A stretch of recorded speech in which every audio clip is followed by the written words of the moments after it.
Hello there everybody, Martin here from Affinity for Commander. With 2023 finally over, we're going to be taking a look at what 2024 has in store for Commander players, and let me tell you, we're in for a real treat.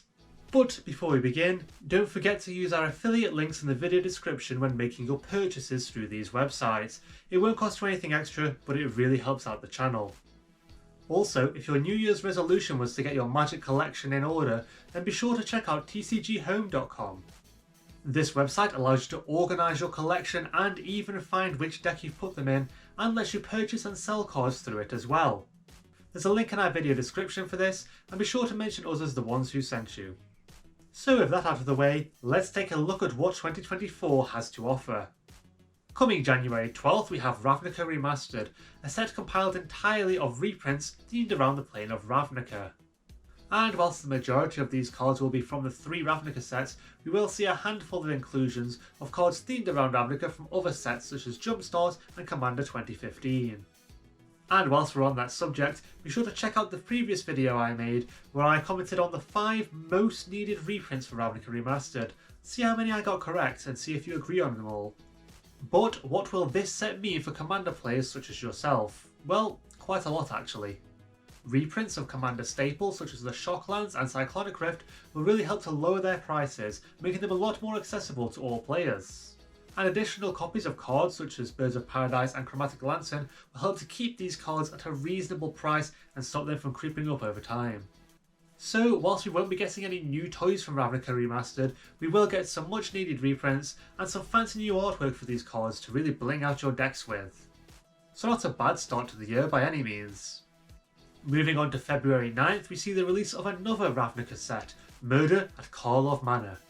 Now, this is something that I am very excited for the theme alone. We really haven't seen a murder mystery themed set in Magic's history before. But aesthetics aside, what will this set mean for Commander as a format? Well, we know that Investigate will be making a return as a mechanic, as we have a white, blue and green Clues Matter Commander deck included in the set. And we'll also see the debut of a new mechanic called Disguise, which cares about face down cards, so Morph and Manifest players might be getting some tools as well. And let's be honest, they really need it. And let's not forget one of the most unusual things we've seen come out of a Magic set, Magic the Gathering Cluedo, or Clue for all our American players. And whilst we do know very little about this product, we do know that Shocklands will be making yet another reprint, and I'm all for it. Next up, on March 8th, we have Universes Beyond Fallout releasing, which will consist of 4 Commander decks similar to the Warhammer and Doctor Who decks that came out recently.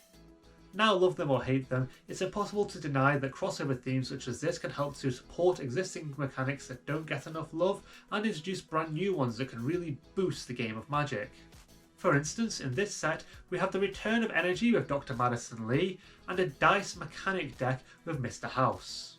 Players will also be introduced to Rad counters and Junk tokens as part of new mechanics for this set, and I can already see Mill and Artifact Matters deck really making the most of these. And on top of all this, we see the return of some existing mechanics, such as Monstrous, Split Second and Storm, the latter of which really has me worried for those Poison players. You know who you are. So yeah, really looking forward to this one. Though I do really wish that we had an Elder Scrolls themed deck, because Skyrim just isn't available on enough platforms yet. Moving along to Q2 of this year, we are introduced to a brand new cowboy themed plane in the Outlaws of Thunder Junction.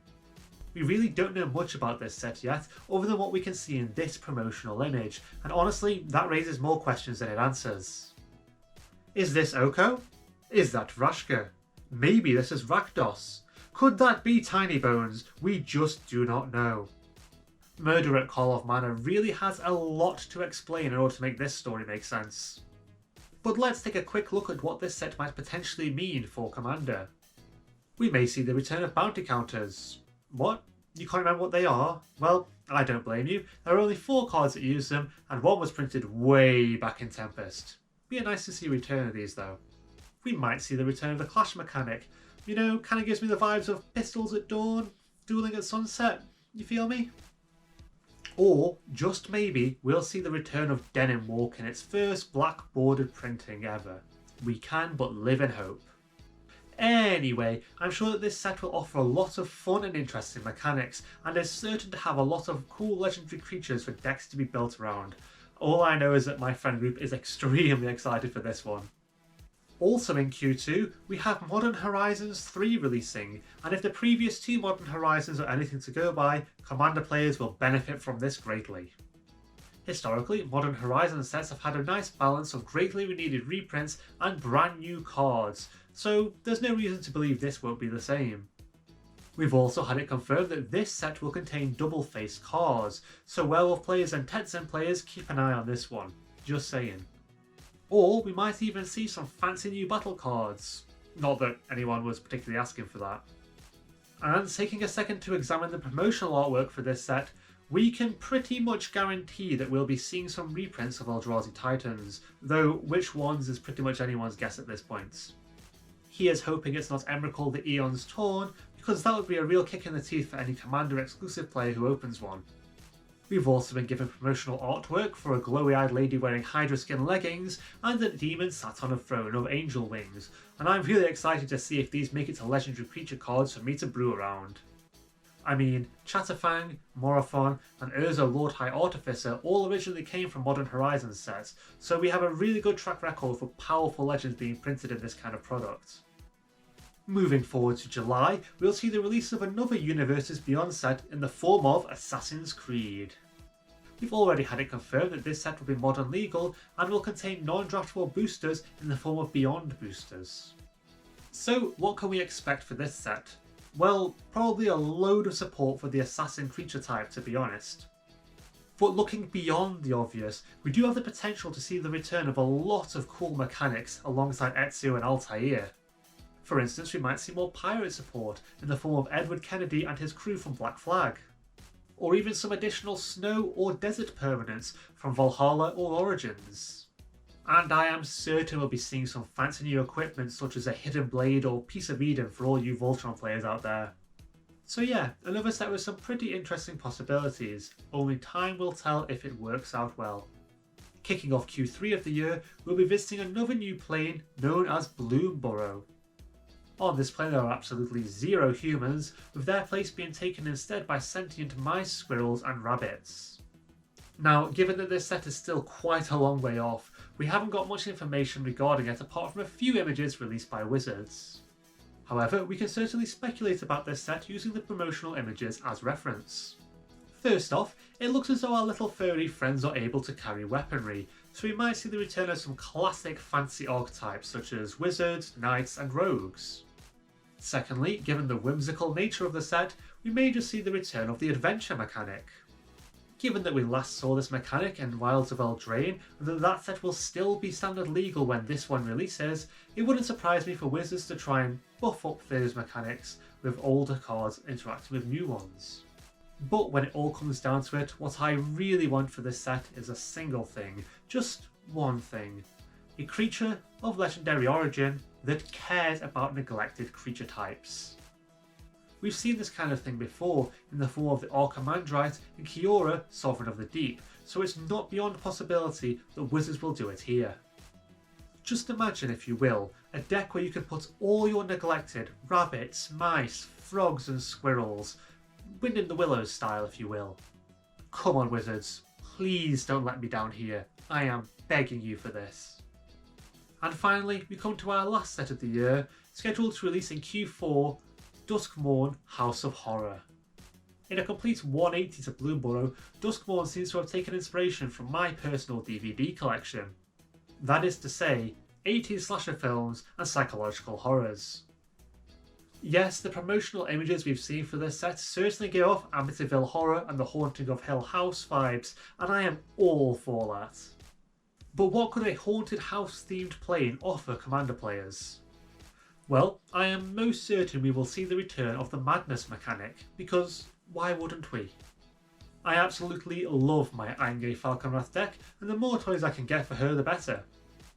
However, it's the possibility of gaining Madness cards in other colours that really has me excited. Outside of black and red, we currently have 7 blue, 2 green and 2 white cards that have Madness, and I am ready to see these expanded into viable amounts for a deck to be constructed around them. I can totally see a blue-black Mad Scientist deck or a white-black Corrupted Priest deck. Honestly, if Wizards don't take this opportunity, it will be a travesty. In addition to this, we might also see the return of curses or even the morbid mechanic. I can definitely see someone falling down that very long flight of stairs there. And heck, we could even see the introduction of some brand new mechanics such as sanity or insanity counters, which affect the way that cards interact with creatures depending on their sanity rating. There are so many possibilities. And I am really looking forward to the possibility of a legendary creature who just cannot die, Jason Voorhees style. It really gets me going. And with that, we come to the end of this video. I do hope that you enjoyed it.